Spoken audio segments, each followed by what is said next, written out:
The grand chamber was beautiful in a way that made humans feel small.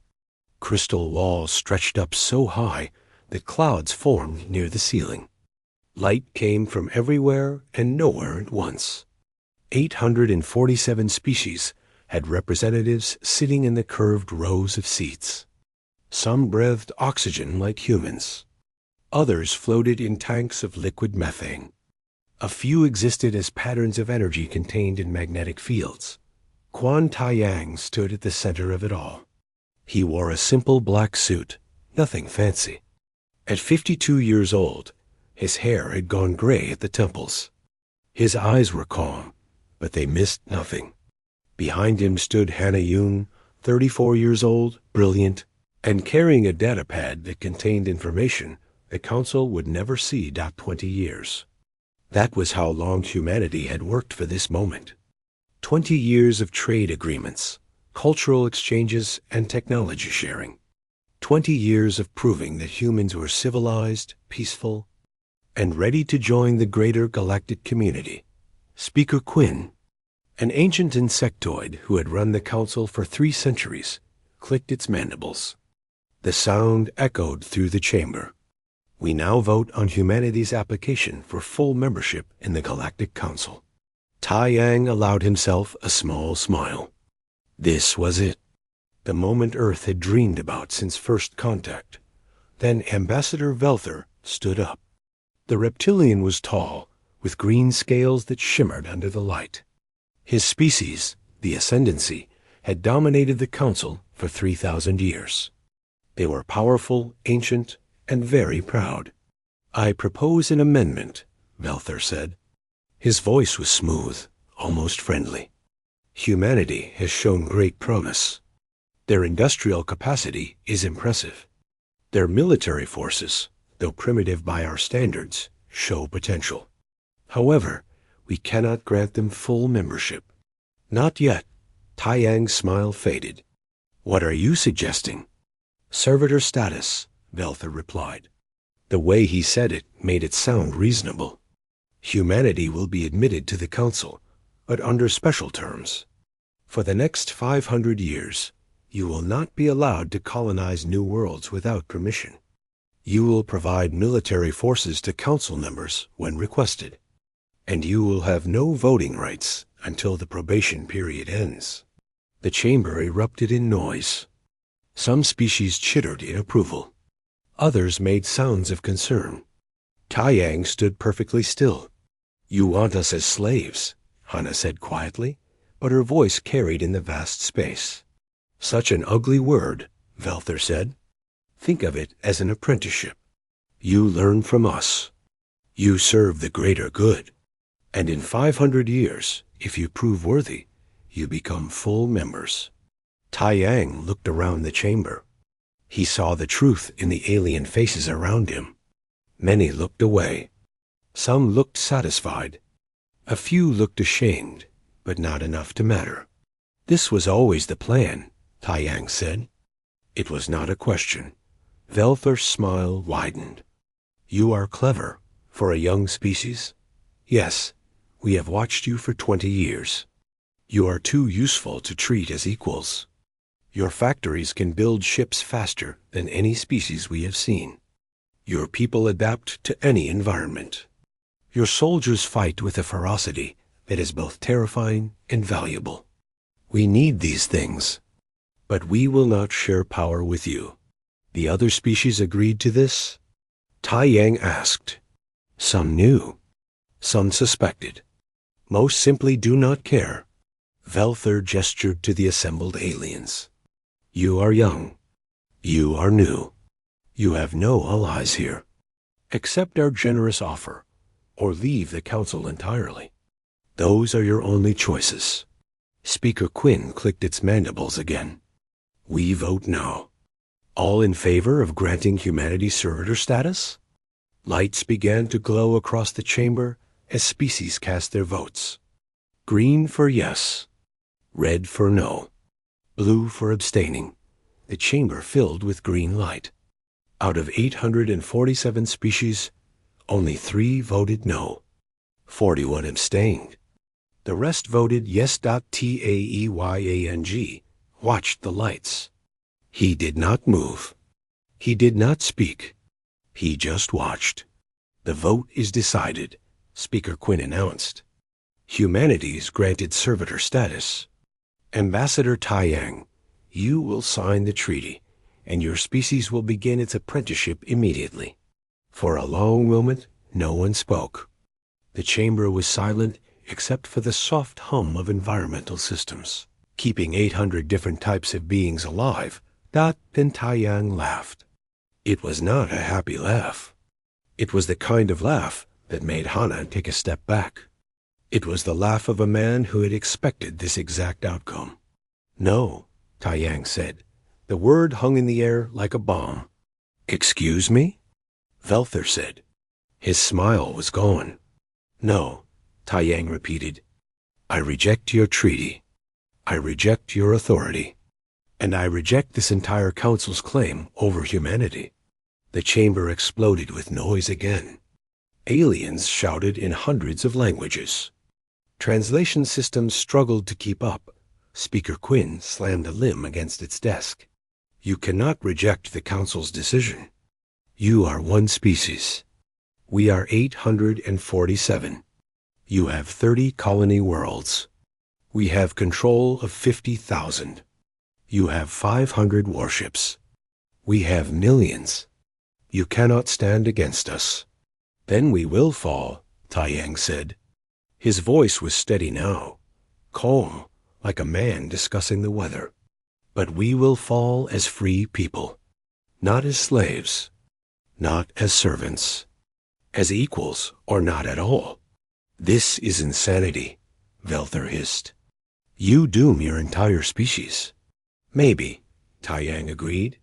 Or maybe you have made a terrible mistake. Maybe you should have treated us as partners instead of tools. Maybe you should have considered that a species that fought its way up from a single planet, that survived wars and plagues and disasters, that reached the stars on its own, might not accept chains willingly. He looked around the chamber one last time. Consider this a formal declaration. Any council species that attempts to enforce this servitor status against humanity will be treated as an enemy. Any military force sent to Earth or human colonies will be met with force. We will not surrender. We will not comply. And we will not forget. Security forces started moving toward the human delegation.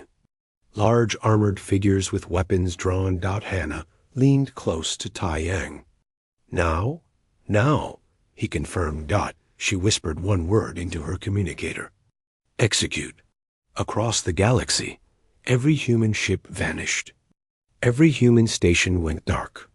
Every human colony disappeared from sensors. 30 star systems worth of human civilization just stopped broadcasting any signal.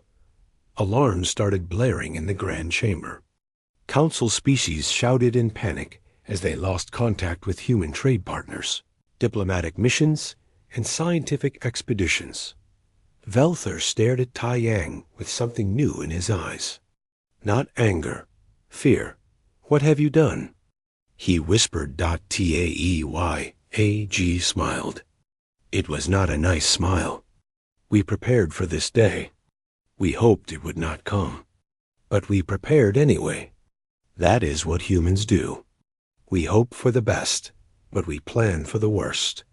The security forces reached the human delegation. But before they could arrest anyone, Taiyang and his people shimmered and vanished. Holographic projections. They had never been physically present in the chamber. Taiyang's voice echoed one last time through the Grand Chamber. We offered you friendship. You chose war. So war it is. Good luck finding us. The holograms faded completely. The human delegation was gone, and the Galactic Council sat frozen in shock, finally understanding that they had made a terrible mistake. 3 days after humanity vanished, the Galactic Council sent the Ascendancy's third fleet to Earth, 500 warships, each one carrying enough firepower to level a continent. Admiral Droth commanded the fleet from his flagship, a massive dreadnought called the Eternal Victory. He was confident. He had crushed 12 rebellions in his career. This would be number 13. Humans are children playing with guns, he told his officers as they traveled through jump space. They have no real military experience. Their longest war lasted 6 years. Ours have lasted centuries. They will break when they see our fleet. His officers agreed. How could they not? The fleet was enormous. The humans had maybe 500 ships total. The Ascendancy alone had thousands. This was not a war. It was punishment. Meanwhile, Captain Jiho Park sat in the command chair of the HSS Defiant. He was 38, young for a ship captain, but he had trained for this his entire adult life. Around him, his crew worked quietly. No one spoke unless necessary. Every system on the ship was designed to be silent. No emissions. No heat signature. No radiation. Nothing that could be detected. The Defiant was humanity's first true stealth warship. Engineer Minji Choi, only 29 years old, had spent 5 years developing the quantum cloaking system. It bent sensor waves around the ship like water flowing around a rock. To any scanner, the Defiant simply did not exist. Ascendancy fleet entering Sol system, the sensor officer reported. 500 ships. They're heading straight for Earth. Park nodded. Alert the Shadow Fleet. Phase 1 begins now. All across the Sol system, 40 human warships received the signal. They had been waiting, cloaked and silent, for 3 days. Now they began to move. Admiral Droth's fleet emerged from jump space and scanned the area. Nothing. No defense satellites. No orbital stations. No fleet waiting to defend Earth. The planet was just sitting there, unprotected. This is too easy, one of his officers said. Droth laughed. They ran. The humans talked big, but when they saw our fleet coming, they ran like cowards. Prepare bombardment. We will hit their major cities. Show them the price of defying the Council. The fleet moved into formation. Weapons charged. Target locks acquired. Earth cities lit up on the targeting screens. New. York, Beijing, London, Lagos, Mumbai, Seoul. Fire on my mark, Droth said. 3:2. Contact. The sensor officer screamed. Multiple ships decloaking. They're inside our formation. 40 human ships appeared out of nowhere. They had been there the whole time, invisible, surrounding the Ascendancy fleet. Now they opened fire. The Defiant's railgun spoke first. Solid metal slugs accelerated to a fraction of light speed. They punched through the shields of an Ascendancy cruiser like paper. The ship exploded, torn in half by the kinetic impact dot before the debris even started spreading. The Defiant cloaked again and moved. 200 meters to the left. Repositioned. Decloaked. Fired again. Another cruiser died. Cloaked. Moved. Fired dot all across the formation. Human ships did the same. Appear, shoot, disappear. The Ascendancy ships tried to return fire, but their weapons hit empty space. The humans were already gone, already somewhere else. Return fire. Target those ships. Droth screamed. We can't, sir. They're cloaking too fast. Our targeting systems can't lock on. Admiral Droth watched his fleet die. Ships exploded one after another. The humans used tactics he had never seen. They fought like submarines from Earth's ancient oceans. Silent, invisible, deadly. They appeared behind you, killed you, and vanished before you could respond. Hana Yun commanded the Shadow Fleet from a hidden station in the asteroid belt. She watched the battle on her screens with cold satisfaction. 20 years of planning. 20 years of preparing for betrayal. It was all paying off now. Group 3, The dreadnought's shields are weakening on the port side, she said calmly into her communicator. Focus fire there. 3 human ships appeared simultaneously, all targeting the same spot on the Eternal Victory's shields. The concentrated fire punched through. Explosions rippled along the dreadnought's hull. All ships, we have 14 minutes before their reinforcements arrive, Hana continued. Execute Phase 2. The human ships changed tactics. Instead of attacking randomly, they began working together. Pack hunting.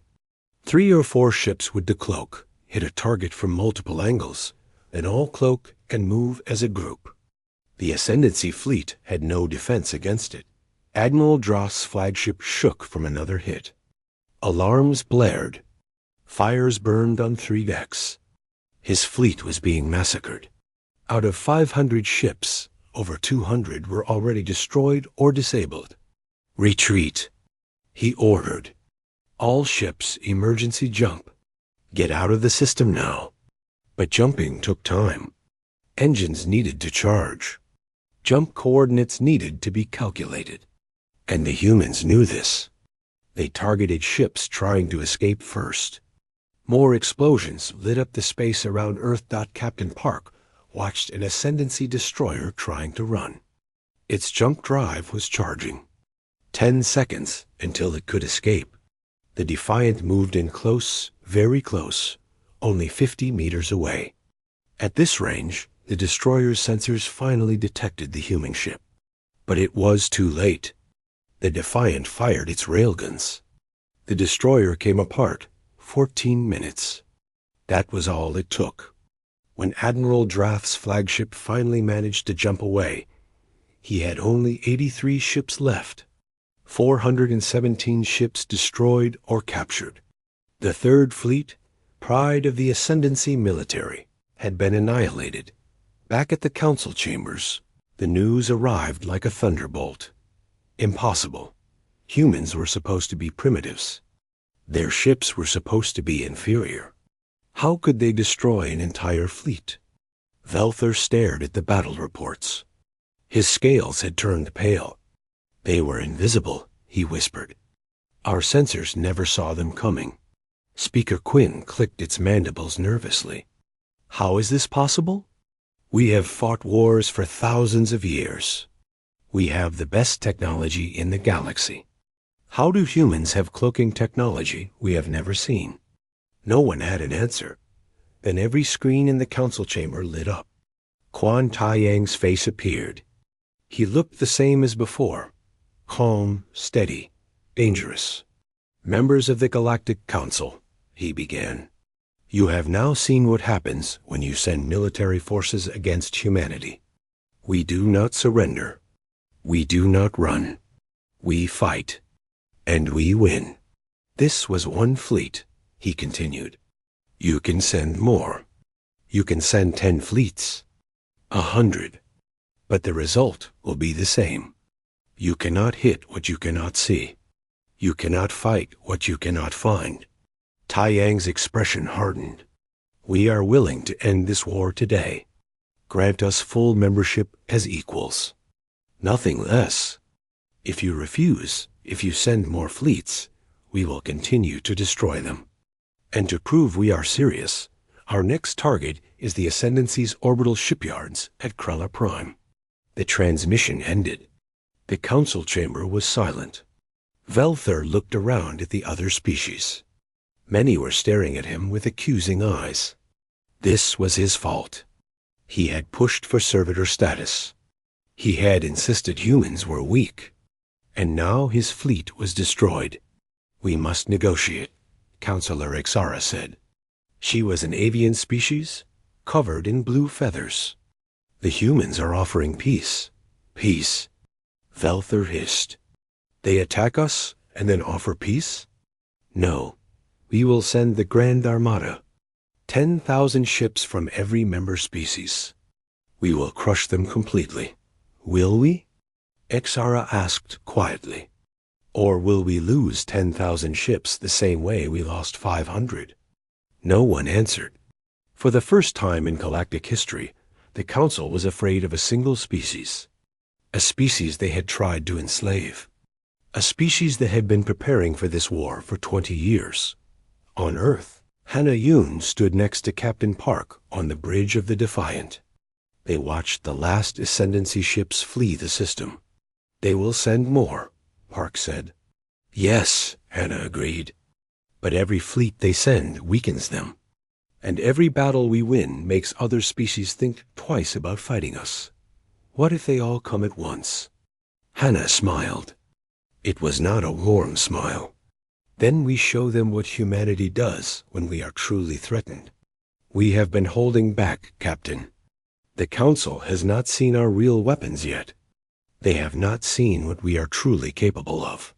Park looked at her with something like fear. "What else have we built?" "You will see," Hannah promised. "If they force us to use it, you will see." The Galactic Council met in emergency session. The chamber was different now. Before, there had been arrogance and confidence. Now there was fear and anger. The destruction of the Third Fleet had shocked everyone. Species that had supported servitor status were suddenly quiet. Others demanded action. Emperor Colvex of the Ascendancy stood before the Council. He was ancient, over 400 years old, and he had never lost a war. His scales were black with age, and his eyes burned with rage. "We will not negotiate with terrorists," he declared. "The humans destroyed my fleet. They killed thousands of my people. For this, they will pay. I propose we send the Grand Armada. 10,000 ships. Every species contributes. We end this quickly and completely." Many species agreed.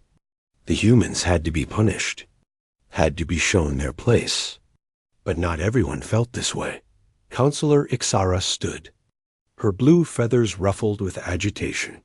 "The humans offered peace. They asked for equality, and we tried to enslave them. Perhaps they are right to fight back? You defend them?" Velther hissed. "I defend common sense," Ixara replied. "They destroyed 500 ships in 14 minutes. What makes you think 10,000 ships will fare better? Maybe we should consider their offer." "Never," Emperor Colvex said. "The Ascendancy does not negotiate with inferiors. We will send the Grand Armada, and we will end this human problem forever." The Council voted. The result was close, but the Grand Armada was approved. 10,000 ships from 47 different species would gather and attack human space. It would take 3 weeks to assemble such a force. 3 weeks to coordinate that many different military commands. The humans had 3 weeks to prepare. But they were not just preparing. They were attacking. Commander Hyan Do-yoon led the Ghost Brigade, humanity's Special Forces unit. He was 41 years old and had spent 15 years training for exactly this kind of mission. His team numbered only 50 people, but they were the best humanity had. Infiltrators, saboteurs, invisible killers. The target was Kreller Prime, home to the largest shipyards in Ascendancy space. These orbital facilities could build 200 warships at once. Destroying them would cripple the Ascendancy's ability to replace their losses. The problem was that Kreller Prime was the most secure location in the galaxy. Thousands of guards, sophisticated scanners, multiple checkpoints. Ships were searched. Crew members were verified. Nothing got in without approval. So the Ghost Brigade did not try to get in as soldiers.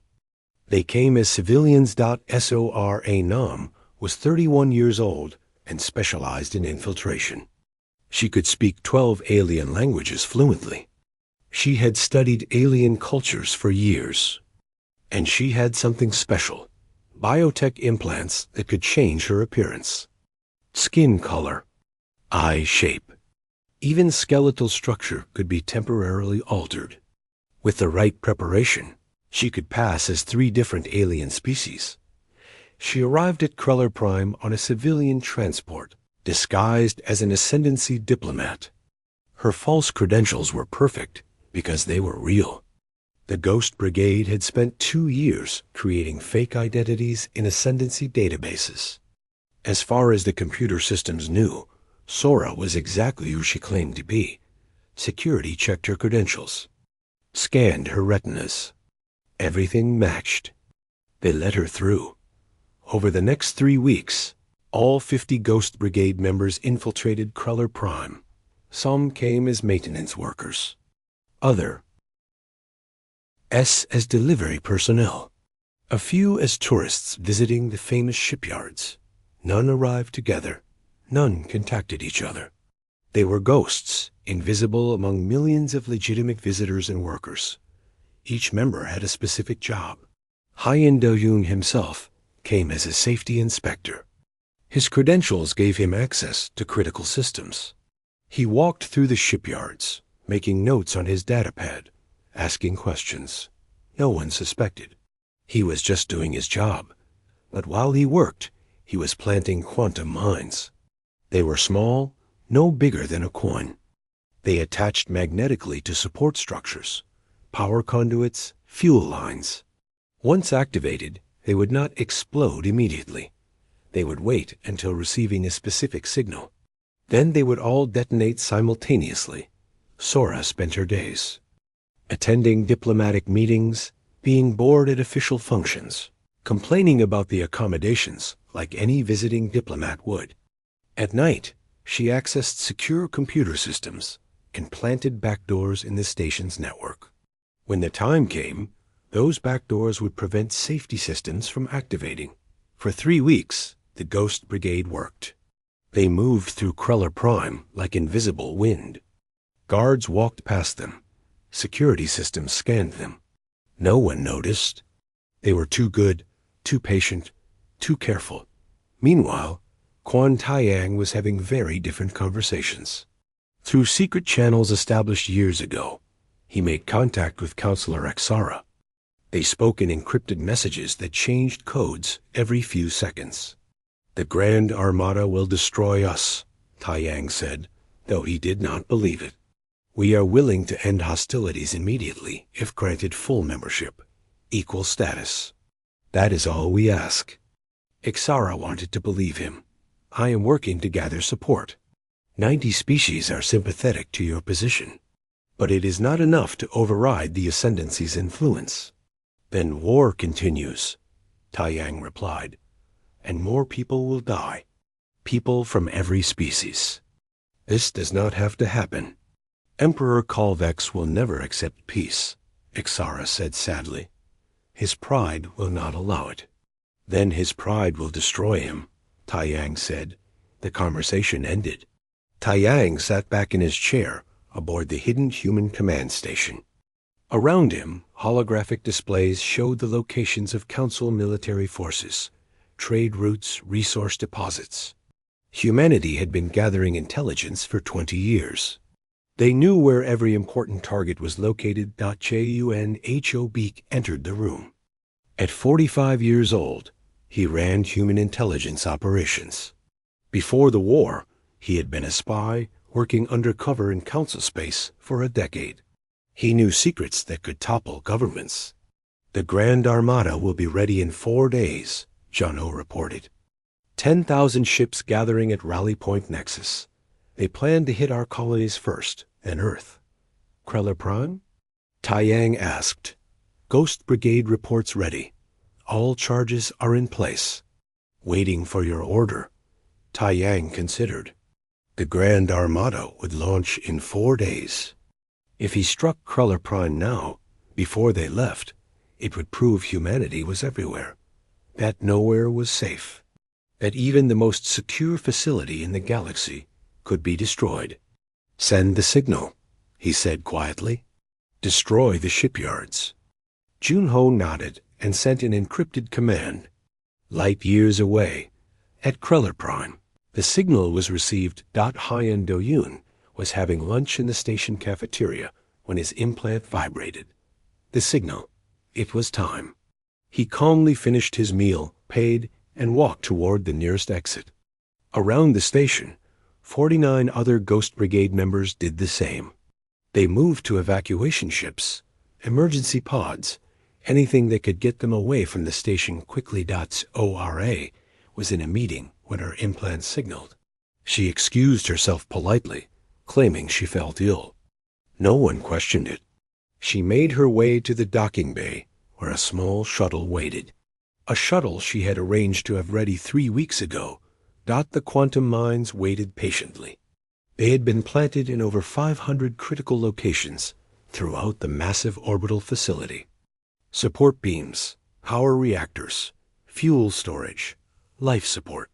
Every vulnerable point had been carefully identified and mined at exactly the same moment. All 500 mines received the activation signal. They detonated. Quantum mines did not explode like normal bombs. They created tiny tears in space-time itself. These tears expanded rapidly, consuming matter and energy in cascading chain reactions. One mine could destroy a city block. 500, placed strategically, could destroy a small moon. Kreller Prime had been built over 200 years. It had cost trillions of credits. It employed millions of workers. It was the pride of the Ascendancy military. In 18 seconds, it ceased to exist. The explosions started at the deepest levels and worked outward. Structural supports failed. Sections broke apart. Reactors went critical. The fuel storage detonated, adding conventional explosions to the quantum destruction. The station came apart like a flower blooming in reverse, petals of metal and fire spreading outward into space. 700,000 people were on the station. Most evacuated in time. The warnings came early enough. But 20,000 did not make it. They died in the explosions or in the cold vacuum of space. The Ghost Brigade watched from their escape ships. They felt no joy. War was never joyful. But they felt satisfaction. The mission was complete. The Ascendancy's ability to build ships was crippled. It would take decades to rebuild Kreller Prime. Emperor Kolvex watched the recordings. His shipyards, his pride, reduced to debris. He watched it again and again, unable to believe what he was seeing. How? How had humans penetrated the most secure facility in the galaxy? How had they planted that many explosives without being detected? Taiyang's face appeared on every screen in the council chamber once more.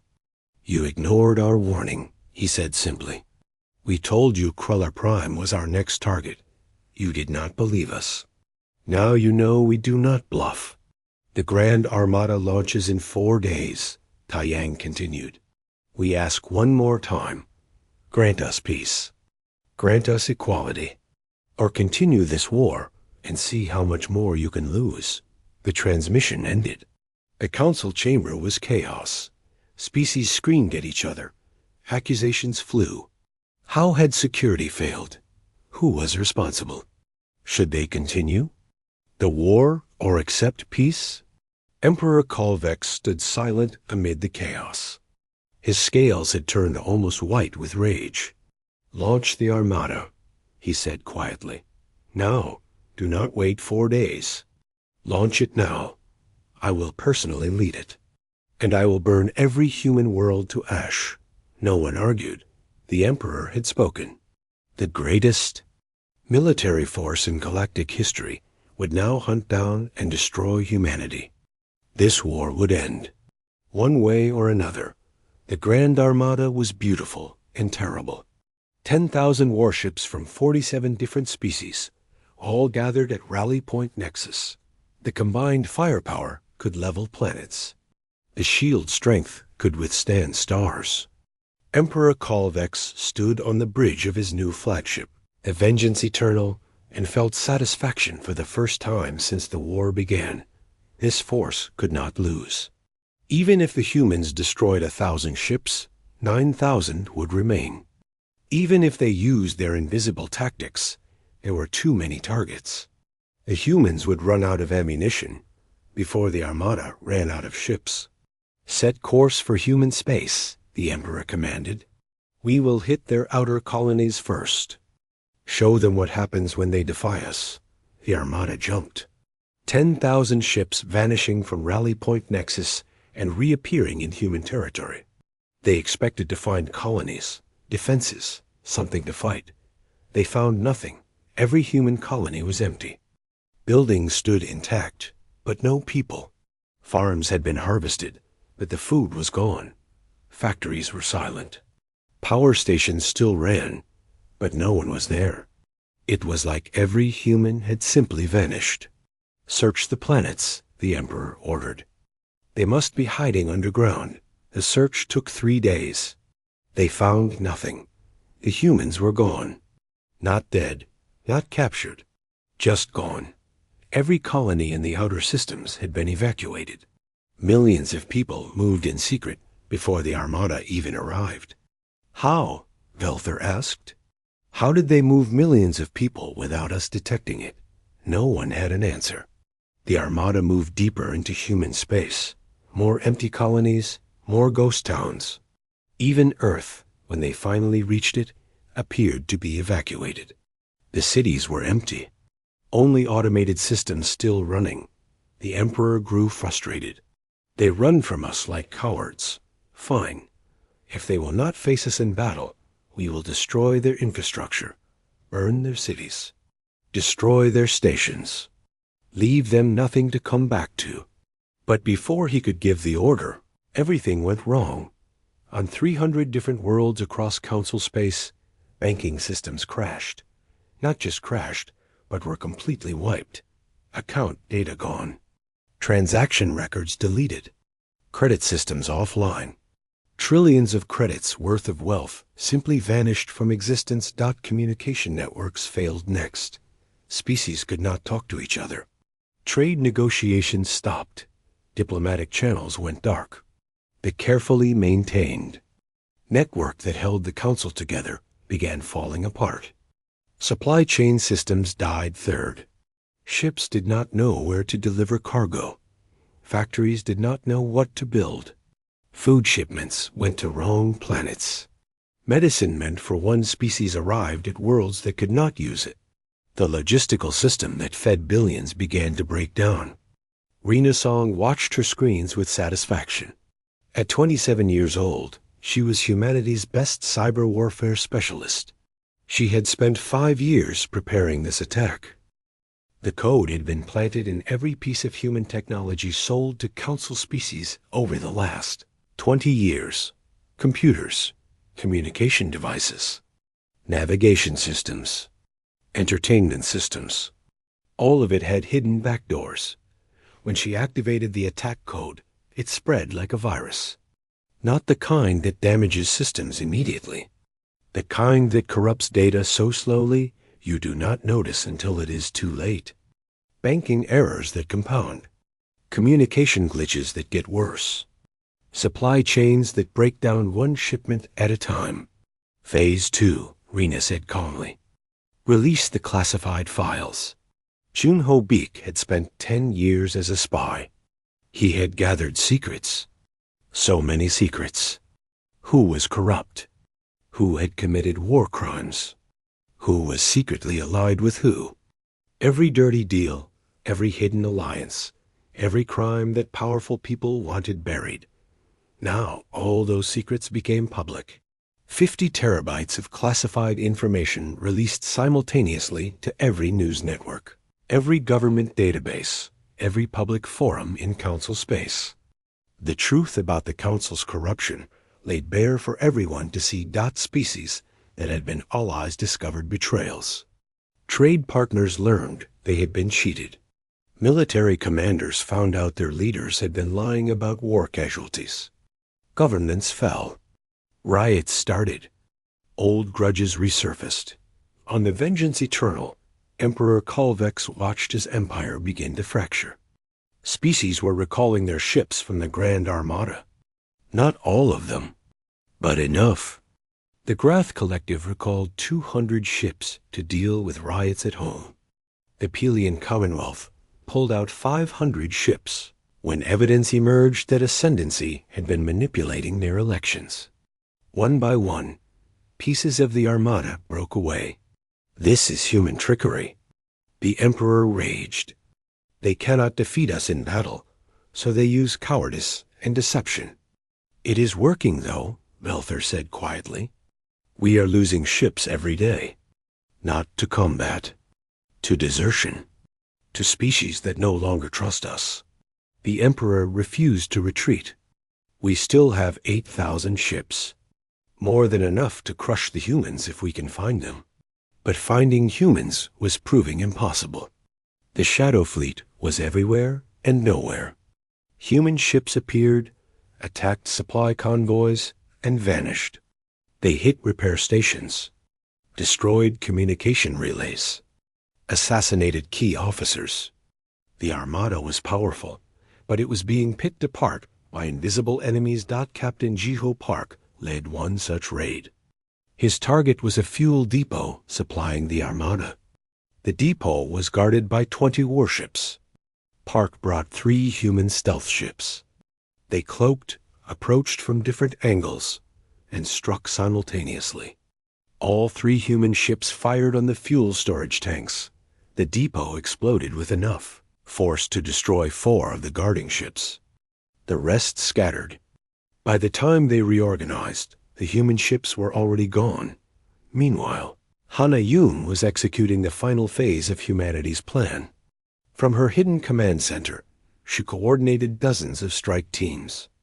Not just military, economic targets, infrastructure, anything that kept the Council functioning. Junk gates were sabotaged.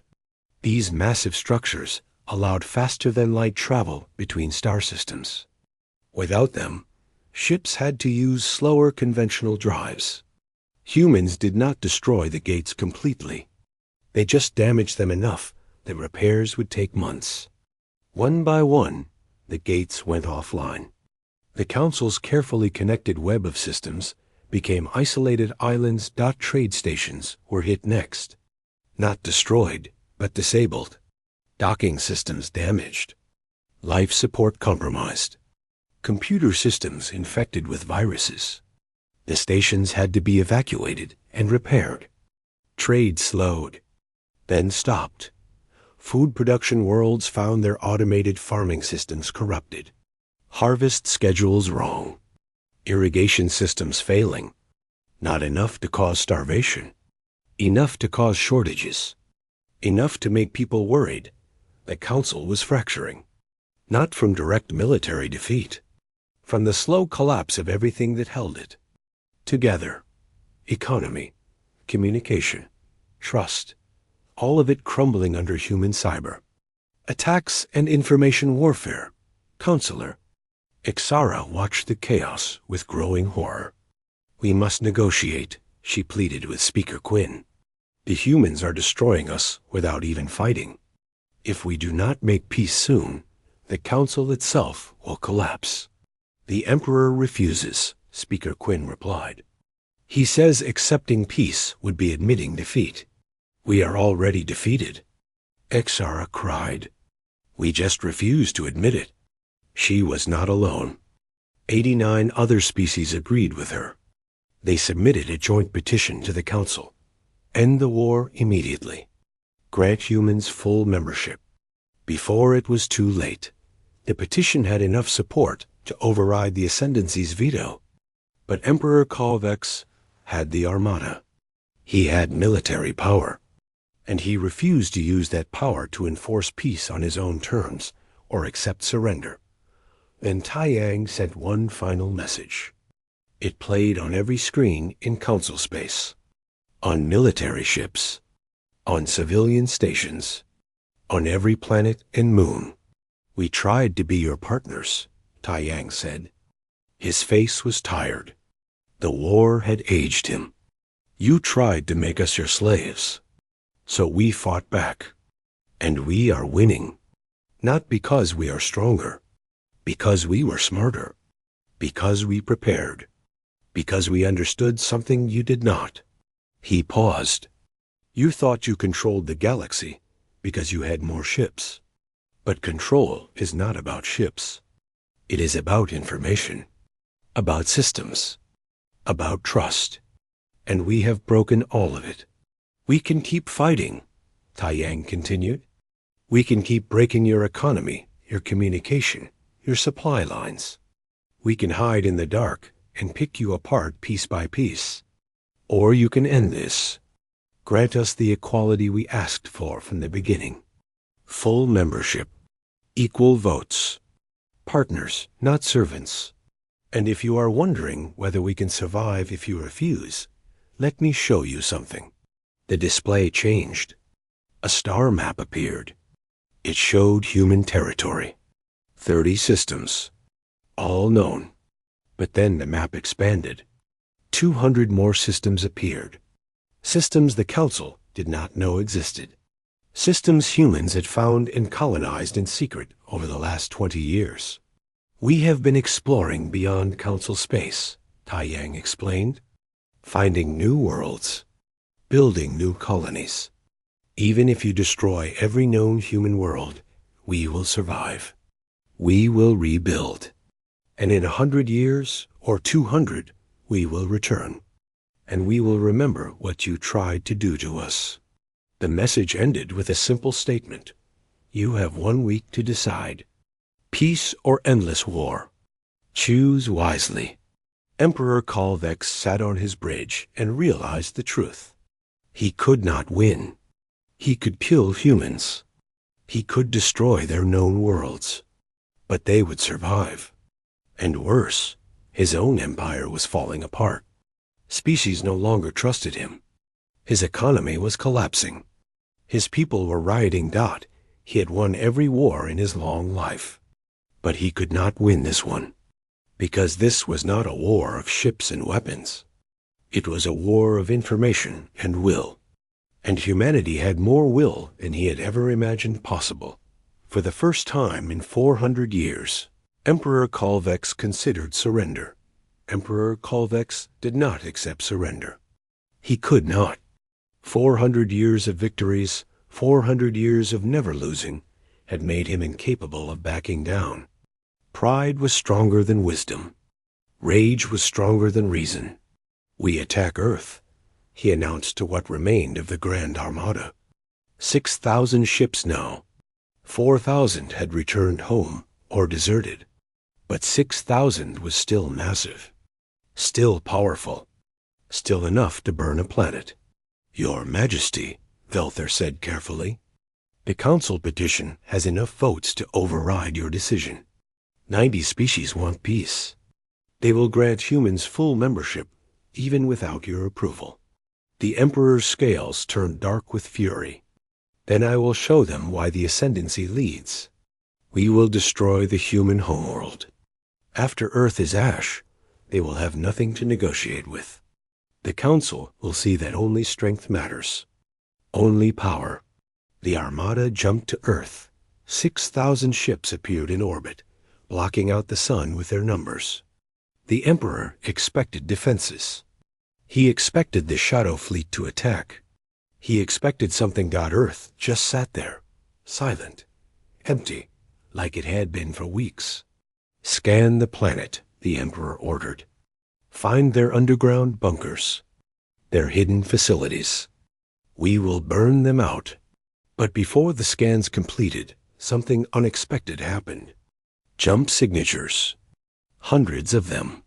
Ships appearing all around Earth, not human ships. Council ships. From 90 different species. 3,000 warships taking defensive positions around the planet. Counselor Ixara broadcast from her flagship. Emperor Kalvex, by order of the Galactic Council Emergency Session, you are commanded to withdraw. The Council has voted to grant humanity full membership. The war is over. If you attack Earth, you attack us as well. The Emperor stared at the screen. You betray your own people? You defend the humans? We defend the Council, Ixara replied. You are destroying it with your pride. Look at what this war has cost us. Our economy is in ruins. Our communication networks are broken. Species are fighting each other. We must end this now, before there is nothing left to save. For a moment, Emperor Kalvex considered attacking anyway. His 6,000 ships against their 3,000. He would win. He would destroy Earth and everyone defending it. Then he saw more ships appearing. The Shadow Fleet. Hana Yun's 40 stealth ships decloaking around his formation. Just like before. Just like the Third Fleet. He remembered that battle. Remembered watching his ships die without being able to fight back. And he hesitated. That hesitation was all Quan Taiyang needed. His face appeared on every screen. Emperor, you have lost. Not because your ships are weaker. Not because your people are less brave. You lost because you made this war about pride instead of wisdom. You tried to enslave people who only wanted to be equals. And now the entire council stands against you. I offer you one final chance, Taiyang continued. Withdraw now. Accept peace, or stay and fight. But know this, if you attack Earth, you will not just be fighting humans. You will be fighting 90 other species. You will be fighting the entire council. And you will lose. The bridge of the Vengeance Eternal was silent. Every officer watched their emperor, waiting for his decision, the choice that would define his legacy. Emperor Kalvex was old, 400 years old. He had lived through centuries of warfare. And in that moment, he finally understood something he had never learned in all those victories. Knowing when to stop fighting is harder than knowing when to start. Withdraw, he said quietly. All ships return to Ascendancy space. Velther blinked in surprise. Your Majesty, I said withdraw, the Emperor snapped. This war is over. We have lost. Not because they defeated us in battle. Because they defeated us in every other way. They prepared better. They planned better. They understood what we did not. That power is not just about ships and weapons. The Ascendancy fleet began to pull back, slowly, carefully. No one attacked them. The human ships let them go. The council ships let them go. There would be time for justice later. For now, the important thing was ending the fighting. When the last Ascendancy ship jumped away, Quan Taiyang finally allowed himself to breathe. Hana Yun stood next to him on the bridge of their hidden command station. She looked exhausted. They all did. The war had lasted 3 months, but it felt like years. Is it really over? She asked. The fighting is, Taiyang replied. Now comes the harder part. Building something better. 2 weeks later, the Galactic Council convened again. The Grand Chamber had been repaired. The seats were full. All 847 species represented. But everything felt different now. The arrogance was gone. The certainty was gone. The council had been shaken to its core. Speaker Quinn addressed Quan Taiyang, who stood once again at the center of the chamber. But this time, he was not alone. Hana Yun, Captain Jiho Park, Commander Hyun Do-jun, and dozens of other humans stood with him. A delegation, not supplicants, equals. Ambassador Taiyang, Speaker Quinn began. The council has voted. Humanity is granted full membership with all rights and privileges. Equal voting power. Equal voice. Equal representation. Taiyang nodded. Thank you, but there is more we must discuss. This war revealed problems with the council, the servitor system, the corruption, the power imbalances. These things must change. Some species shifted uncomfortably. Others nodded in agreement. We propose reforms, Taiyang continued. First, a servitor system is abolished. Any species currently in servitor status is granted full membership immediately. Second, a new charter is written, one that guarantees equality for all member species, regardless of military power or economic strength. Third, an independent oversight committee is established to investigate corruption and ensure fairness. And if we refuse these changes? A voice called from the assembly. Taiyang's expression hardened. Then we learned nothing from this war, and the next crisis will break the council completely. We are offering to help rebuild, to share what we learned, to be partners in creating something better. But if the Council chooses to remain corrupt, to remain unjust, then humanity will not be part of it. We will build our own alliance. With the 200 systems we already control, and any species that wish to join us. It was a threat, polite, diplomatic, but still a threat. The Council could accept change, or watch humanity create a rival power that would eventually replace them. The vote took 3 hours. In the end, the reforms passed. Not unanimously. Many species opposed them, but enough voted yes. Enough had learned the lesson that humanity taught. Emperor Kolvex stood to address the Council one final time. He looked older now, tired. His scales had lost their luster. The Ascendancy accepts the terms of peace, he said formally. We will pay reparations for the damage caused. We will reduce our military forces by half.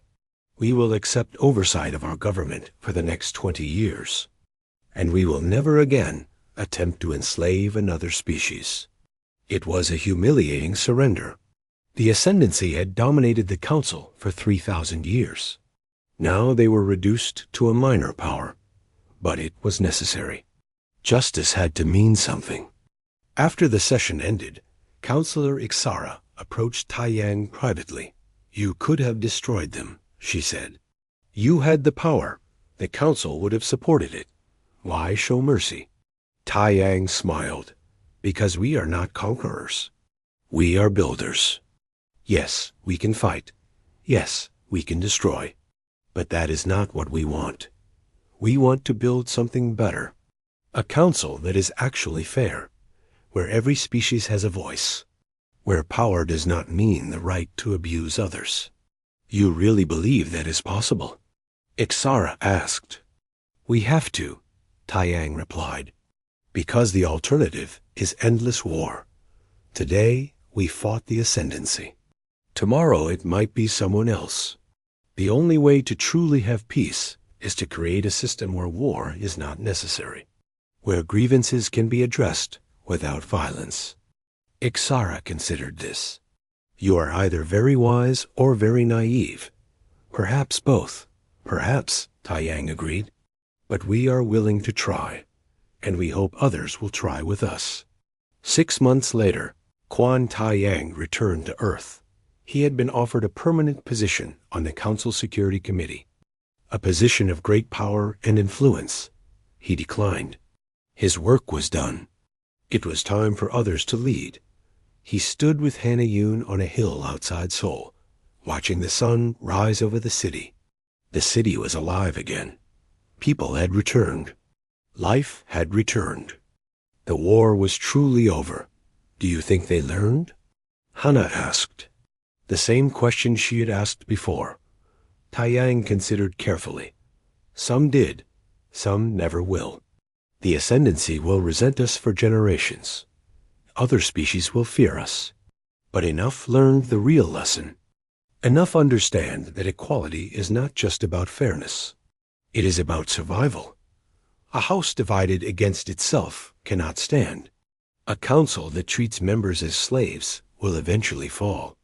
And if they forget, if in 100 years they try again? Taiyang smiled.